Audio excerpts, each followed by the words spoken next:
ओम श्री गुरुवे नमः। श्री जानकी वल्लभो विजयते। हे नाथ, शिवजी के धनुष को तोड़ने वाला आपका कोई एक दास ही होगा। क्या आज्ञा है, मुझसे क्यों नहीं कहते? यह सुनकर क्रोधी मुनि रिसाकर बोले, सेवक वह है जो सेवा का काम करे, शत्रु का काम करके तो लड़ाई ही करनी चाहिए। हे राम, सुनो, जिसने शिवजी का धनुष को तोड़ा है वह सहस्त्र बाहु के समान मेरा शत्रु है। वह इस समाज को छोड़कर अलग हो जाए, नहीं तो सभी राजा मारे जाएंगे। मुनि के वचन सुनकर लक्ष्मण जी मुस्कुराए और परशुराम जी का अपमान करते हुए बोले, हे गोसाई, लड़कपन में हमने बहुत सी धनुहियां तोड़ डाली, किंतु आपने ऐसा क्रोध कभी नहीं किया। इसी धनुष पर इतनी ममता किस कारण से है? यह सुनकर भृगुवंश के ध्वजा स्वरूप परशुराम जी कुपित होकर कहने लगे, अरे राजपुत्र, काल के वश होने से तुझे बोलने में कुछ भी होश नहीं है। सारे संसार में विख्यात शिवजी का यह धनुष क्या धनुही के समान है? लक्ष्मण जी ने हंसकर कहा, हे देव सुनिए, हमारे जान में तो सभी धनुष एक से ही हैं। पुराने धनुष के तोड़ने में क्या हानि लाभ? श्री रामचंद्र जी ने तो इसे नवीन के धोखे से देखा था, फिर यह तो छूते ही टूट गया। इसमें रघुनाथ जी का कोई भी दोष नहीं है। मुनि, आप बिना ही कारण किस लिए क्रोध करते हैं? परशुराम जी अपने फरसे की ओर देखकर बोले, अरे दुष्ट, तूने मेरे स्वभाव नहीं सुना। मैं तुझे बालक जानकर नहीं मारता हूँ। अरे मूर्ख, क्या तू मुझे निरा मुनि ही समझता है?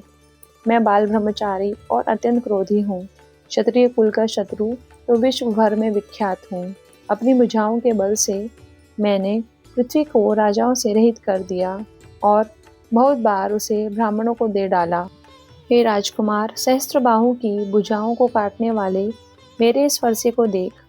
अरे राजा के बालक, तू अपने माता पिता को सोच के वश में ना कर। मेरा फरसा बड़ा भयानक है।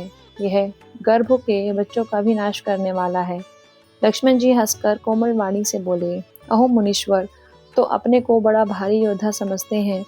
बार बार मुझे कुल्हाड़ी दिखाते हैं, फूंक से पहाड़ उड़ाना चाहते हैं। यहाँ कोई कुम्हड़े की बतिया नहीं है जो तर्जनी उंगली को देखते ही मर जाती है। कुठार और धनुष बाण देखकर ही मैंने कुछ अभिमान सहित कहा था। भृगुवंशी समझकर और यज्ञोपवीत देखकर तो जो कुछ आप कहते हैं उसे मैं क्रोध को रोक कर सह लेता हूँ। देवता, ब्राह्मण, भगवान के भक्त और गौ, इन पर हमारे कुल में वीरता नहीं दिखाई जाती, क्योंकि इन्हें मारने से पाप लगता है और इनसे हारे जाने पर अपकीर्ति होती है। इसलिए आप मारे तो भी आपके पैर ही पड़ना चाहिए। आपका एक एक वचन ही करोड़ों वज्रों के समान है। धनुष, बाण और कुठार तो आप व्यर्थ ही धारण करते हैं। इन्हें देखकर मैंने कुछ अनुचित कहा हो तो उसे हे धीर महामुनि क्षमा कीजिए। यह सुनकर भृगुवंश मणि परशुराम जी क्रोध के साथ गंभीर वाणी बोले, हे विश्वामित्र सुनो, यह बालक बड़ा कुबुद्धि और कुटिल है। काल के वश होकर यह अपने कुल का घातक बन रहा है। यह सूर्यवंश रूपी पूर्ण चंद्रमा का कलंक है। यह बिल्कुल उद्दंड, मूर्ख और निडर है। अभी क्षण भर में यह काल का ग्रास हो जाएगा। मैं पुकार कर कह देता हूँ, फिर मुझे दोष नहीं देना। यदि तुम इसे बचाना चाहते हो तो हमारा प्रताप, बल और क्रोध बतलाकर इसे मना कर दो। लक्ष्मण जी ने कहा, हे मुनि, आपका सुयश आपके रहते दूसरा कौन वर्णन कर सकता है? आपने अपने ही मुख से अपनी करनी अनेकों बार बहुत प्रकार से वर्णन की है। इतने पर भी संतोष ना हुआ हो तो फिर कुछ कह डालिए। क्रोध रोककर असहाय दुख मत सहिए। आप वीरता का व्रत धारण करने वाले, धैर्यवान और शोभ रहित हैं। गाली देते शोभा नहीं पाते। शूरवीर तो युद्ध में करनी करते हैं, कहकर अपने को नहीं जनाते। शत्रु को युद्ध में उपस्थित पाकर कायर ही अपने प्रताप की डींग मारा करते हैं। आप तो मानो काल को हाक लगाकर बार बार उसे मेरे लिए बुलाते हैं। लक्ष्मण जी के कठोर वचन सुनते ही परशुराम जी ने अपने भयानक फरसे को सुधार कर हाथ में ले लिया और बोले, अब लोग मुझे दोष ना दें। यह कड़वा बोलने वाला बालक मारे जाने ही योग्य है। इसे बालक देखकर मैंने बहुत बचाया, पर अब यह सचमुच मरने को ही आ गया। विश्वामित्र जी ने कहा, अपराध क्षमा कीजिए। बालकों के दोष और गुणों को साधु लोग नहीं गिनते।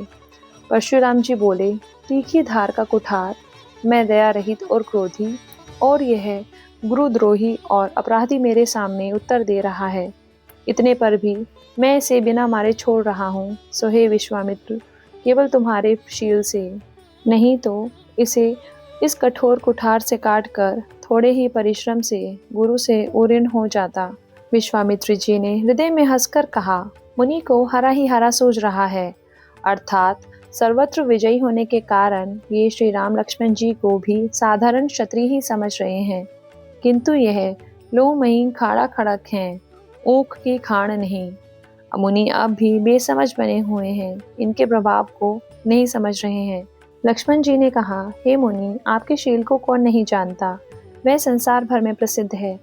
आप माता पिता से तो अच्छी तरह ओ ऋण हो ही गए, अब गुरु का ऋण रहा, उसका जी में बड़ा सोच लगा है। वह मानो हमारे ही मत्थे काढ़ा था, बहुत दिन बीत गए, इससे ब्याज भी बहुत बढ़ गया होगा। अब किसी हिसाब करने वाले को बुला लीजिए, तो मैं तुरंत थैली खोलकर दे दूं। लक्ष्मण के कड़वे वचन सुनकर परशुराम जी ने कुठार संभाला। सारी सभा हाय हाय करके पुकार उठी। लक्ष्मण जी ने कहा, हे भृगुश्रेष्ठ, आप मुझे फरसा दिखा रहे हैं, पर हे राजाओं के शत्रु, मैं ब्राह्मण समझकर बचा रहा हूँ। आपको कभी रणधीर बलवान वीर नहीं मिले। हे ब्राह्मण देवता, आप घर ही में बड़े हैं, यह सुनकर अनुचित है कहकर सब लोग पुकार उठे। तब श्री रघुनाथ जी ने इशारे से लक्ष्मण जी को रोक दिया। लक्ष्मण जी के उत्तर से जो आहुति के समान थे, परशुराम जी के क्रोध रूपी अग्नि को बढ़ते देखकर रघुकुल के सूर्य श्री रामचंद्र जी जल के समान शांत करने वाले वचन बोले, हे नाथ, बालक पर कृपा कीजिए, इस सीधे और दूध मुँहे बच्चे पर क्रोध ना कीजिए। यदि यह आपका कुछ भी प्रभाव जानता, तो क्या यह बेसमझ आपकी बराबरी करता? बालक यदि कुछ चपलता भी करते हैं, तो गुरु, पिता और माता मन में आनंद से भर जाते हैं। अतः इसे छोटा बच्चा और सेवक जानकर कृपा कीजिए। आप तो समदर्शी, सुशील, धीर और ज्ञानी मुनि हैं। श्री रामचंद्र जी के वचन सुनकर वे कुछ ठंडे पड़े। इतने में लक्ष्मण जी कुछ कहकर फिर मुस्कुरा दिए। उनको हंसते देखकर परशुराम जी के नख से शिख तक क्रोध छा गया। उन्होंने कहा, हे राम, तेरा भाई बड़ा पापी है। यह शरीर का गोरा पर हृदय का बड़ा काला है। यह विषमुख है, दूध मुहा नहीं, स्वभाव से ही टेढ़ा है, तेरा अनुसरण नहीं करता। यह नीच मुझे काल के समान नहीं देखता। लक्ष्मण जी ने हंसकर कहा, हे मुनि सुनिए, क्रोध पाप का मूल है, जिसके वश में होकर मनुष्य अनुचित कर्म कर बैठते हैं और विश्व भर के प्रतिकूल चलते हैं। हे मुनिराज, मैं आपका दास हूँ, आप क्रोध त्याग कर दया कीजिए। टूटा हुआ धनुष क्रोध करने से जुड़ नहीं जाएगा। खड़े खड़े पैर दुखने लगे होंगे, बैठ जाइए। यदि धनुष अत्यंत ही प्रिय हो तो कोई उपाय किया जाए और किसी बड़े गुणी को बुलाकर जुड़वा दिया जाए। लक्ष्मण जी के बोलने से जनक जी डरते हैं और कहते हैं, बस चुप रहिए, अनुचित बोलना अच्छा नहीं। जनकपुर के स्त्री पुरुष थर थर काँप रहे हैं और मन ही मन कह रहे हैं कि छोटा राजकुमार बड़ा ही खोटा है।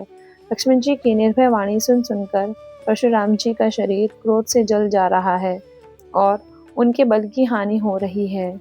तब श्री रामचंद्र जी पर एहसान जनाकर परशुराम जी बोले, तेरा छोटा भाई समझकर मैं इसे बचा रहा हूँ।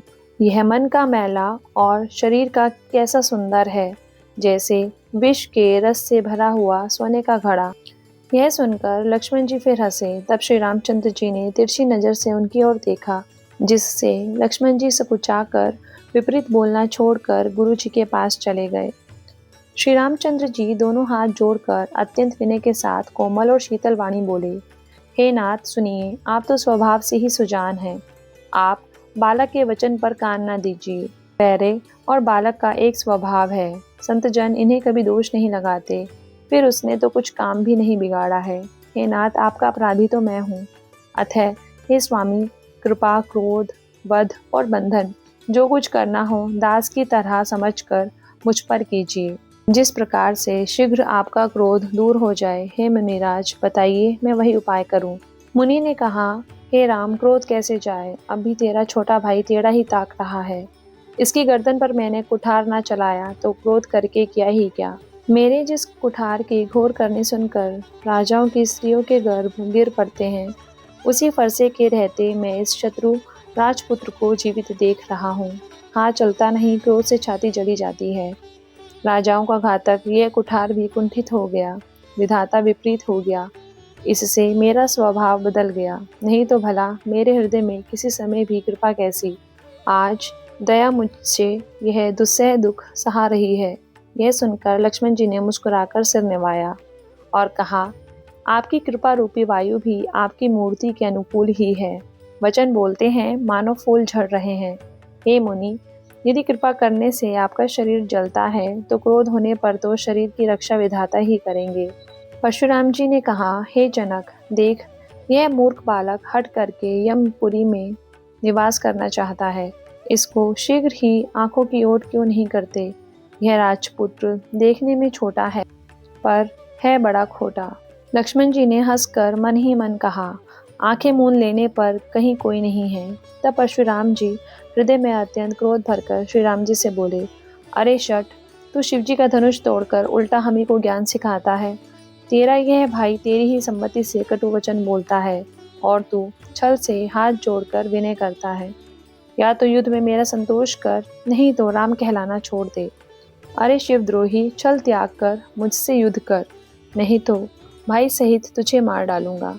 इस प्रकार परशुराम जी कुठार उठाए बक रहे हैं और श्री राम जी सिर झुकाए मन ही मन मुस्कुरा रहे हैं। श्री रामचंद्र जी ने मन ही मन कहा, दोष तो लक्ष्मण का और क्रोध मुझ पर करते हैं। कहीं कहीं सीधेपन में भी बड़ा भारी दोष होता है। टेढ़ा जानकर सब लोग किसी की भी वंदना करते हैं। टेढ़े चंद्रमा को राहु भी नहीं ग्रसता। श्री रामचंद्र जी ने कहा, हे मुनीश्वर, क्रोध छोड़िए, आपके हाथ में कुठार है और ये मेरा यह सिर आगे है। जिस प्रकार आपका क्रोध जाए हे स्वामी, वही कीजिए। मुझे अपना अनुचर जानिए। स्वामी और सेवक में युद्ध कैसा। हे ब्राह्मण श्रेष्ठ, क्रोध का त्याग कीजिए। आपका वेश देखकर ही बालक ने कुछ कह डाला था। वास्तव में उसका भी कोई दोष नहीं। आपको कुठार, बाण और धनुष धारण किए देखकर और वीर समझकर बालक को क्रोध आ गया। वह आपका नाम तो जानता था, पर उसने आपको पहचाना नहीं। अपने वंश के स्वभाव के अनुसार उसने उत्तर दिया, यदि आप मुनि की तरह आते तो हे स्वामी, बालक आपके चरणों की धूलि सिर पर रखता। अनजाने की भूल को क्षमा कर दीजिए। ब्राह्मणों के हृदय में बहुत अधिक दया होनी चाहिए। हे नाथ, हमारी और आपकी बराबरी कैसी। कहिए ना, कहाँ चरण और कहाँ मस्तक, कहाँ मेरा राम मात्र छोटा सा नाम और कहाँ आपका परशु सहित बड़ा नाम। हे देव, हमारे तो एक ही गुण धनुष है और आपके परम पवित्र 9 गुण हैं। हम तो सब प्रकार से आपसे हारे हैं। हे विप्र, हमारे अपराधों को क्षमा कर दीजिए। श्री रामचंद्र जी ने परशुराम जी को बार बार मुनि और विप्रवर कहा। तब परशुराम जी कुपित होकर बोले, तू भी अपने भाई के समान ही टेढ़ा है। तू मुझे निरा ब्राह्मण ही समझता है। मैं जैसा विप्र हूँ तुझे सुनाता हूँ। धनुष को स्रुवा, बाण को आहुति और मेरे क्रोध को अत्यंत भयंकर अग्नि जान। चतुरंगिनी सेना सुंदर समिधाएं हैं। बड़े बड़े राजा उसमें आकर बलि के पशु हुए हैं, जिनको मैंने इसी फरसे से काट कर बलि दिया है।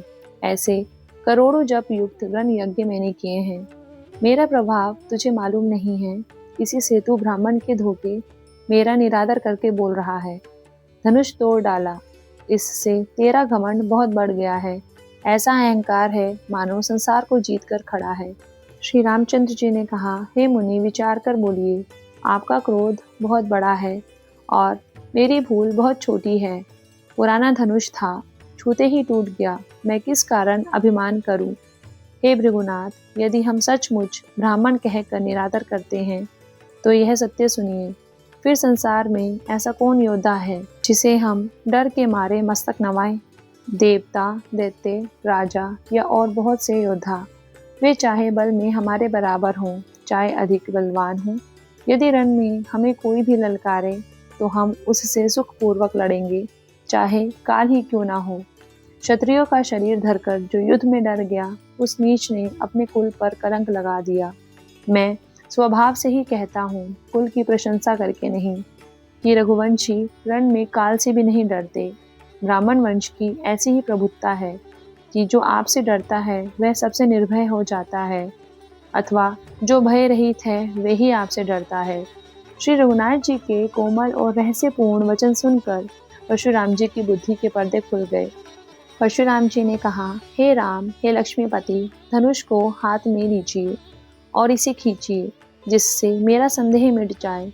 परशुराम जी धनुष देने लगे, तब वह आप ही चला गया। तब परशुराम जी के मन में बड़ा आश्चर्य हुआ। तब उन्होंने श्री राम जी का प्रभाव जाना, जिसके कारण उनका शरीर पुलकित और प्रफुल्लित हो गया। वे हाथ जोड़कर वचन बोले, प्रेम उनके मन में समाता ना था। हे रघुकुल रूपी कमल वन के सूर्य, हे राक्षसों के कुल रूपी घने जंगल को जलाने वाले अग्नि, आपकी जय हो। हे देवता, ब्राह्मण और गो का हित करने वाले, आपकी जय हो। हे मद, मोह, क्रोध और भ्रम के हरने वाले, आपकी जय हो। हे विनय, शील, कृपा आदि गुणों के समुद्र और वचनों की रचना में अत्यंत चतुर, आपकी जय हो। हे सेवकों को सुख देने वाले, सब अंगों से सुंदर और शरीर में करोड़ों कामदेवों की छवि धारण करने वाले, आपकी जय हो। मैं एक मुख से आपकी क्या प्रशंसा करूं। हे महादेव जी के मन रूपी मानसरोवर के हंस, आपकी जय हो। मैंने अनजाने में आपको बहुत से अनुचित वचन कहे। हे क्षमा के मंदिर, दोनों भाई, मुझे क्षमा कीजिए। हे रघुकुल के पताका स्वरूप श्री रामचंद्र जी, आपकी जय हो। ऐसा कहकर परशुराम जी तप के लिए वन को चले गए। यह देखकर दुष्ट राजा लोग बिना ही कारण के डर गए। वे कायर चुपके से जहां तहां भाग गए। देवताओं ने नगाड़े बजाए। वे प्रभु के ऊपर फूल बरसाने लगे। जनकपुर के स्त्री पुरुष सब हर्षित हो गए। उनका मोहमय शूल मिट गया। खूब जोर से बाजे बजने लगे। सभी ने मनोहर मंगल साज सजे। सुंदर मुख और सुंदर नेत्र वाली तथा कोयल के समान मधुर बोलने वाली स्त्रियां झुंड की झुंड मिलकर सुंदर गान करने लगी। जनक जी के सुख का वर्णन नहीं किया जा सकता। मानो जन्म का दरिद्री धन का खजाना पा गया हो। सीता जी का भय जाता रहा। वे ऐसी सुखी हुई जैसे चंद्रमा के उदय होने से चकोर की कन्या सुखी होती है। जनक जी ने विश्वामित्र जी को प्रणाम किया और कहा, प्रभु ही की कृपा से श्री रामचंद्र जी ने धनुष तोड़ा है। दोनों भाइयों ने मुझे कृतार्थ कर दिया। हे स्वामी, अब जो उचित हो सो कहिए। मुनि ने कहा, हे चतुर नरेश, सुनो। यूं तो विवाह धनुष के अधीन था। धनुष के टूटते ही विवाह हो गया। देवता, मनुष्य और नाग सब किसी को यह मालूम है। तथापि तुम जाकर अपने कुल का जैसा व्यवहार हो ब्राह्मणों, कुल के बूढ़ों और गुरुओं से पूछकर, और वेदों में वर्णित जैसा आचार हो वैसा करो। जाकर अयोध्या को दूत भेजो, जो राजा दशरथ को बुला लावे। राजा ने प्रसन्न होकर कहा, हे कृपालु, बहुत अच्छा। और उसी समय दूतों को बुलाकर भेज दिया। फिर सब महाजनों को बुलाया और सब ने आकर राजा को आदरपूर्वक सर नवाया। राजा ने कहा, बाजार, रास्ते, घर, देवालय और सारे नगर को चारों ओर से सजाओ। महाजन प्रसन्न होकर चले और अपने अपने घर आए। फिर राजा ने सेवकों को बुला भेजा और उन्हें आज्ञा दी कि विचित्र मंडप सजाकर तैयार करो। यह सुनकर वे सब राजा के वचन सिर पर धर कर और सुख पाकर चले।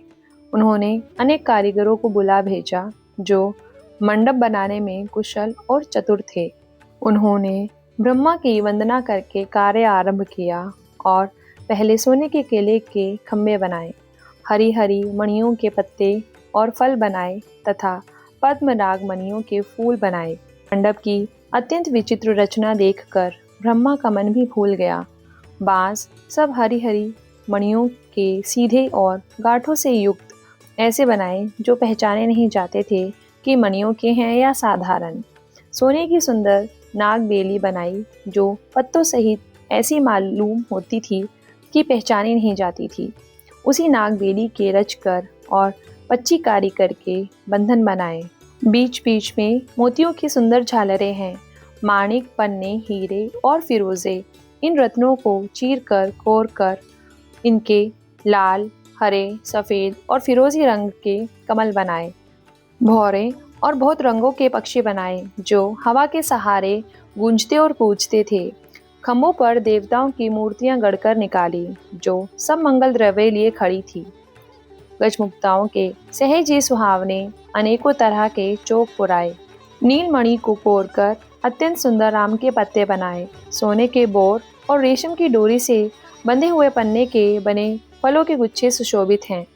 ऐसे सुंदर और उत्तम बंदरवार बनाए मानो कामदेव ने फंदे सजाए हों। अनेकों मंगल कलश और सुंदर ध्वजा, पताका, पर्दे और चवर बनाए, जिसमें मणियों के अनेकों सुंदर दीपक हैं। उस विचित्र मंडप का तो वर्णन ही नहीं किया जा सकता, जिस मंडप में श्री जानकी जी दुल्हन होंगी। किस कवि की ऐसी बुद्धि है जो उसका वर्णन कर सके। जिस मंडप में रूप और गुणों के समुद्र श्री रामचंद्र जी धुले होंगे, वह मंडप तीनों लोकों में प्रसिद्ध होना ही चाहिए। जनक जी के महल की जैसी शोभा है, वैसी ही शोभा नगर के प्रत्येक घर की दिखाई देती है। उस समय जिसने तिरहुत को देखा, उसे 14 भुवन तुच्छ जान पड़े। जनकपुर में नीच के घर भी उस समय जो संपदा सुशोभित है, उसे देखकर इंद्र भी मोहित हो जाते। जिस नगर में साक्षात लक्ष्मी जी कपट से स्त्री का सुंदर वेश बनाकर बसती है, उस पुर की शोभा का वर्णन करने में सरस्वती और शेष जी भी सकुचाते हैं। जनक जी के दूत श्री रामचंद्र जी की पवित्र पुरी अयोध्या में पहुंचे। सुंदर नगर देखकर वे हर्षित हुए। राजद्वार पर जाकर उन्होंने खबर भेजी। राजा दशरथ जी ने सुनकर उन्हें बुला लिया। दूतों ने प्रणाम करके चिट्ठी दी। प्रसन्न होकर राजा ने स्वयं उठकर उसे लिया। चिट्ठी बांचते समय उनके नेत्रों में जल छा गया, शरीर पुलकित हो गया और छाती भर आई। हृदय में राम और लक्ष्मण हैं, हाथ में सुंदर चिट्ठी है। राजा उसे हाथ में लिए ही रह गए, खट्टी मीठी कुछ भी कह न सके। फिर धीरज धरकर उन्होंने पत्रिका पढ़ी। सारी सभा सच्ची बात सुनकर हर्षित हो गई।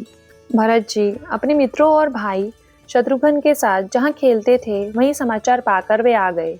बहुत प्रेम से सकुचाते हुए पूछते हैं, पिताजी चिट्ठी कहाँ से आई है?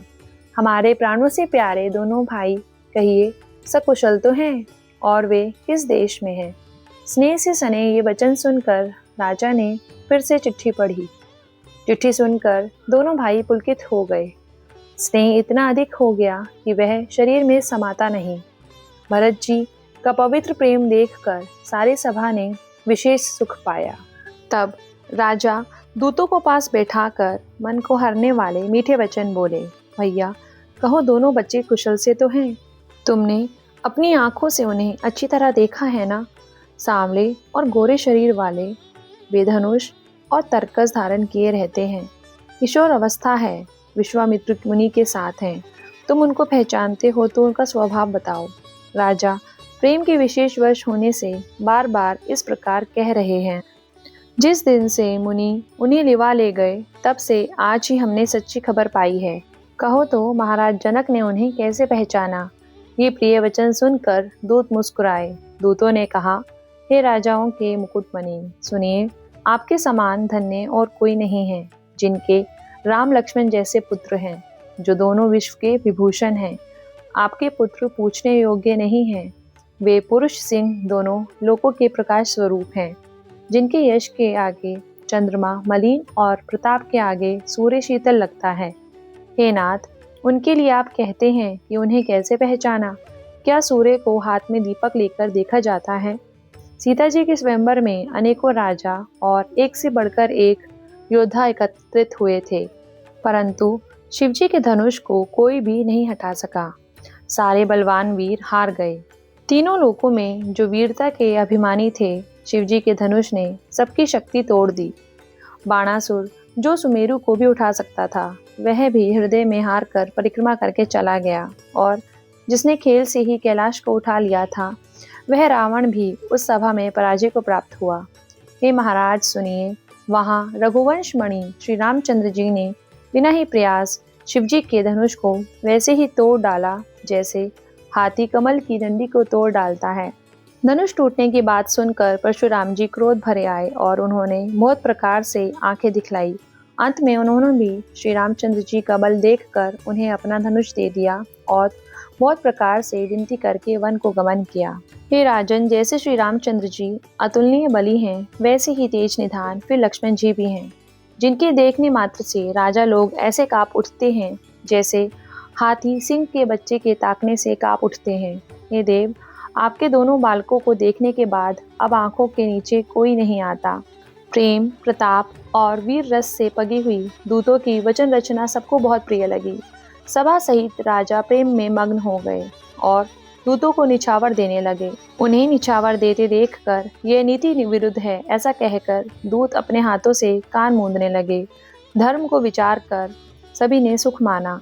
तब राजा ने उठकर वशिष्ठ जी के पास जाकर उन्हें पत्रिका दी और आदरपूर्वक दूतों को बुलाकर सारी कथा गुरु जी को सुना दी। सब समाचार सुनकर और अत्यंत सुख पाकर गुरु बोले, पुण्य आत्मा पुरुष के लिए पृथ्वी सुखों से छाई हुई है। जैसे नदियां समुद्र में जाती हैं, यद्यपि समुद्र को नदी की कामना नहीं होती, वैसे ही सुख और संपत्ति बिना ही बुलाए स्वाभाविक ही धर्मात्मा पुरुष के पास जाती है। तुम जैसे गुरु, ब्राह्मण, गाय और देवता की सेवा करने वाले हो, वैसे ही पवित्र कौशल्या देवी भी हैं। तुम्हारे समान पुण्य आत्मा जगत में कोई भी नहीं हुआ है और ना होने का ही है। हे राजन, तुमसे अधिक पुण्य और किसका होगा, जिसके राम सरीखे पुत्र हैं और जिसके चारों बालक वीर, विनम्र, धर्म का व्रत धारण करने वाले और गुणों के समुद्र हैं। तुम्हारे लिए सभी कालों में कल्याण है। अतएव डंका बजाकर बारात सजाओ और जल्दी चलो। गुरु जी के ऐसे वचन सुनकर हे नाथ बहुत अच्छा कहकर और सिर नवाकर तथा दूतों को डेरा दिलवाकर राजा महल में गए। राजा ने सारे रानीवास को बुलाकर जनक जी की पत्रिका बांझकर सुनाई। समाचार सुनकर सब रानियां हर्ष से भर गई। राजा ने फिर दूसरी सब बातों को जो दूतों के मुख से सुनी थी वर्णन किया। प्रेम में प्रफुल्लित हुई रानियां ऐसी सुशोभित हो रही हैं जैसे मोरनी बादलों की गर्जना सुनकर प्रफुल्लित होती हैं। बड़ी बूढ़ी स्त्रियां प्रसन्न होकर आशीर्वाद दे रही हैं। माताएं अत्यंत आनंद में मग्न हैं। उस अत्यंत प्रिय पत्रिका को आपस में लेकर सब हृदय से लगाकर छाती शीतल करती हैं। राजाओं में श्रेष्ठ दशरथ जी ने श्री राम लक्ष्मण की कीर्ति और करनी का बारंबार वर्णन किया। यह सब मुनि की कृपा है ऐसा कहकर वे बाहर चले आए। तब रानियों ने ब्राह्मणों को बुलाया और आनंद सहित उन्हें दान दिए। श्रेष्ठ ब्राह्मण आशीर्वाद देते हुए चले। फिर भिक्षुकों को बुलाकर करोड़ों प्रकार के निछावरें उनको दी। चक्रवर्ती महाराज दशरथ के चारों पुत्र चिरंजीवी हों, यूं कहते हुए वे अनेक प्रकार के सुंदर वस्त्र पहन पहन कर चले। आनंदित होकर नगाड़े वालों ने बड़े जोर से नगाड़ों पर चोट लगाई। सब लोगों ने यह समाचार पाया तब घर घर बधावे होने लगे। 14 लोकों में उत्साह भर गया कि जानकी जी और श्री रघुनाथ जी का विवाह होगा। यह शुभ समाचार पाकर लोग प्रेम मग्न हो गए और रास्ते, घर तथा गलियां सजाने लगे। यद्यपि अयोध्या सदा सुहावनी है क्योंकि वह श्री राम जी की मंगलमयी पवित्र पुरी है, तथापि प्रीति पर प्रीति होने से वह सुंदर मंगल रचना से सजाई गई। ध्वजा, पताका, पर्दे और सुंदर चवरों से सारा बाजार बहुत ही अनोखा छाया हुआ है। सोने के कलश, तोरण, मणियों की झालरें, हल्दी, दूब, दही, अक्षत और मालाओं से लोगों ने अपने अपने घरों को सजाकर मंगलमय बना लिया। गलियों को चतुर्सम से सींचा और सुंदर चौक पुराए।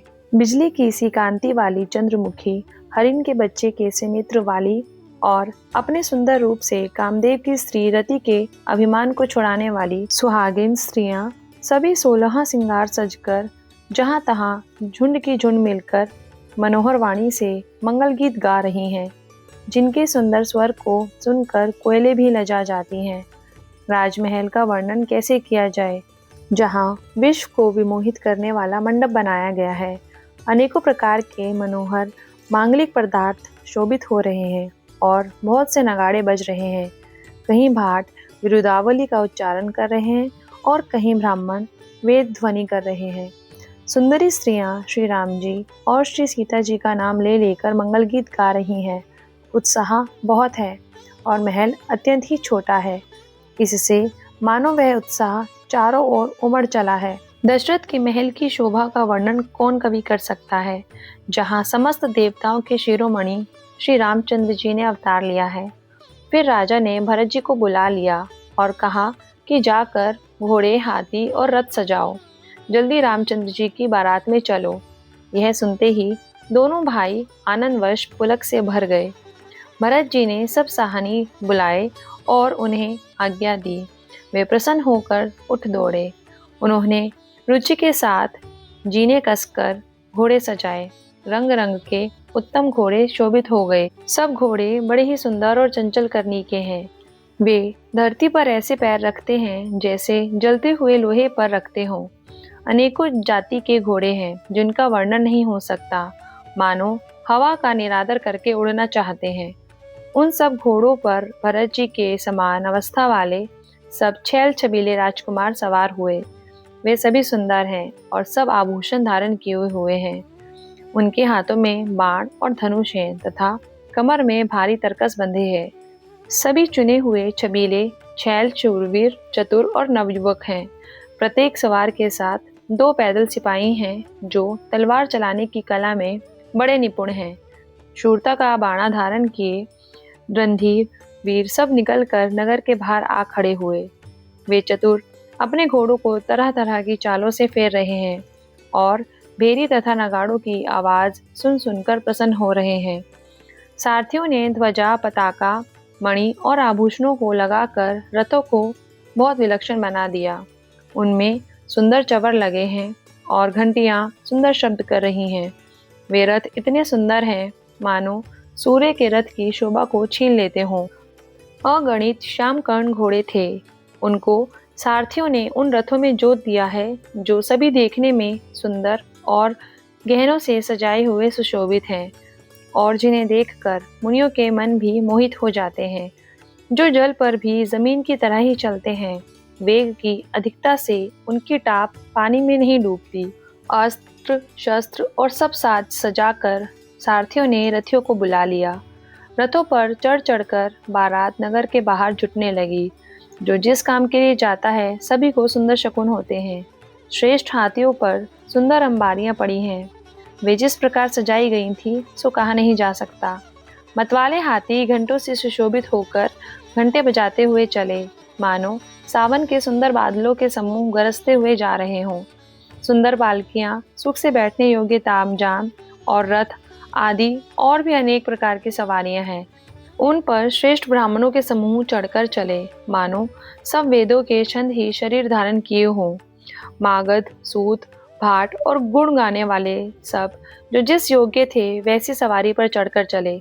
बहुत जातियों के खच्चर, ऊंट और बैल असंख्य प्रकार की वस्तुएं लाद लाद कर चले। कहार करोड़ों कांवरे लेकर चले। उनमें अनेक प्रकार की इतनी वस्तुएं थी कि जिनका वर्णन कौन कर सकता है। सब सेवकों के समूह अपना अपना साज समाज बनाकर चले। सबके हृदय में अपार हर्ष है और शरीर पुलक से भरे हैं। सबको एक ही लालसा लगी है कि हम श्री राम लक्ष्मण दोनों भाइयों को नेत्र भरकर कब देखेंगे। हाथी गरज रहे हैं, उनके घंटों की भीषण ध्वनि हो रही है। चारों ओर रथों की गड़गड़ाहट और घोड़ों की हिनहनाहट हो रही है। बादलों का निरादर करते हुए नगाड़े घोर शब्द कर रहे हैं। किसी को अपनी पराई कोई बात कानों से सुनाई नहीं देती। राजा दशरथ के दरवाजे पर इतनी भीड़ हो रही है कि वहां पत्थर फेंका जाए तो वह भी पिसकर धूल हो जाए। अटारियों पर चढ़ी स्त्रियां मंगल थालों में आरती लिए देख रही हैं और नाना प्रकार के मनोहर गीत गा रही हैं। उनके अत्यंत आनंद का बखान नहीं हो सकता। तब सुमंत्र जी ने 2 रथ सजाकर उनमें सूर्य के घोड़ों को भी मात देने वाले घोड़े जोते। दोनों सुंदर रथ वे राजा दशरथ के पास ले आए, जिनकी सुंदरता का वर्णन सरस्वती से भी नहीं हो सकता। एक रथ पर राजसी सामान सजाया गया और दूसरा जो तेज का पुंज और अत्यंत ही शोभ्यमान था, उस सुंदर रथ पर राजा वशिष्ठ को हर्षपूर्वक चढ़ाकर फिर स्वयं शिव, गुरु, गौरी और गणेश जी का स्मरण करके दूसरे रथ पर चढ़े। वशिष्ठ जी के साथ जाते हुए राजा दशरथ कैसे शोभा दे रहे हैं, जैसे देवगुरु बृहस्पति जी के साथ इंद्र हों। वेद की विधि से और कुल की रीति के अनुसार सब कार्य करके तथा सबको सब प्रकार से सजे देखकर श्री रामचंद्र जी का स्मरण करके गुरु की आज्ञा पाकर पृथ्वीपति दशरथ जी शंख बजाकर चले। बारात देखकर देवता हर्षित हुए और सुंदर मंगलदायक फूलों की वर्षा करने लगे। बड़ा शोर मच गया, घोड़े और हाथी गरजने लगे। आकाश में और बारात में दोनों जगह बाजे बजने लगे। देवांगनाएं और मनुष्यों की स्त्रियां दोनों मंगलगान करने लगी और रसीले राग से शहनाइयां बजने लगी। घंटे घंटियों की ध्वनि का वर्णन नहीं हो सकता। पैदल चलने वाले सेवकगण अथवा पट्टेबाज कसरत के खेल कर रहे हैं और फहरा रहे हैं। हंसी करने पर निपुण और सुंदर गानों में चतुर विदूषक तरह तरह के तमाशे कर रहे हैं। सुंदर राजकुमार मृदंग और नगाड़े के शब्द सुनकर घोड़ों को उन्हीं के अनुसार इस प्रकार नचा रहे हैं कि वे ताल के बंधन से जरा भी डिगते नहीं हैं। चतुर नट चकित होकर यह देख रहे हैं। बारात ऐसी बनी है कि उसका वर्णन करते नहीं बनता। सुंदर शुभदायक शकुन हो रहे हैं। नीलकंठ पक्षी बाई ओर चारा ले रहा है, मानो संपूर्ण मंगलों को सूचित कर रहा हो। दाहिनी ओर कौआ सुंदर खेतों में शोभा पा रहा है। नेवले का दर्शन भी सब किसी ने पाया। तीनों प्रकार की शीतल, मंद, सुगंधित हवा अनुकूल दिशा में चल रही है। श्रेष्ठ सुहागिन स्त्रियां भरे हुए घड़े और गोद में बालक लिए आ रही हैं। लोमड़ी फिर कर दिखाई दे जाती है। गायें सामने खड़ी बछड़ों को दूध पिलाती है। हरिणों की टोली बाईं ओर से घूमकर दाहिनी ओर को आई, मानो सभी मंगलों का समूह दिखाई दिया। क्षेमकारी विशेष रूप से क्षेम कह रही है। श्यामा बाई और सुंदर पेड़ पर दिखाई पड़ी। दही, मछली और दो विद्वान ब्राह्मण हाथ में पुस्तक लिए हुए सामने आए। सभी मंगलमय, कल्याणमय और मनवांछित फल देने वाले शकुन मानो सच्चे होने के लिए एक ही साथ हो गए। स्वयं सगुन ब्रह्म जिसके सुंदर पुत्र हैं, उसके लिए सब मंगल शकुन सुलभ हैं। जहाँ श्री रामचंद्र जी सरीखे दुल्हा और सीता जी जैसी दुल्हन हैं तथा दशरथ जी और जनक जी जैसे पवित्र समधी हैं। ऐसा ब्याह सुनकर मानो सभी शकुन नाच उठे और कहने लगे, अब ब्रह्मा जी ने हमको सच्चा कर दिया। इस तरह बारात ने प्रस्थान किया। घोड़े हाथी गरज रहे हैं और नगाड़ों पर चोट लग रही है। सूर्यवंश के पताका स्वरूप दशरथ जी को आते हुए जानकर जनक जी ने नदियों पर पुल बंधवा दिए। बीच बीच में ठहरने के लिए सुंदर घर बनवा दिए, जिनमें देवलोक के समान संपदा छाई है और जहाँ बारात के सब लोग अपने अपने मन की पसंद के अनुसार सुहावने उत्तम भोजन, बिस्तर और वस्त्र पाते हैं। मन के अनुकूल नित्य नए सुखों को देखकर सभी बारातियों को अपने घर भूल गए। बड़े जोर से बजते हुए नगाड़ों की आवाज़ सुनकर श्रेष्ठ बारात को आती हुई जानकर अगवानी करने वाले हाथी, रथ, पैदल और घोड़े सजाकर बारात लेने चले। मास पारायण 10वां विश्राम।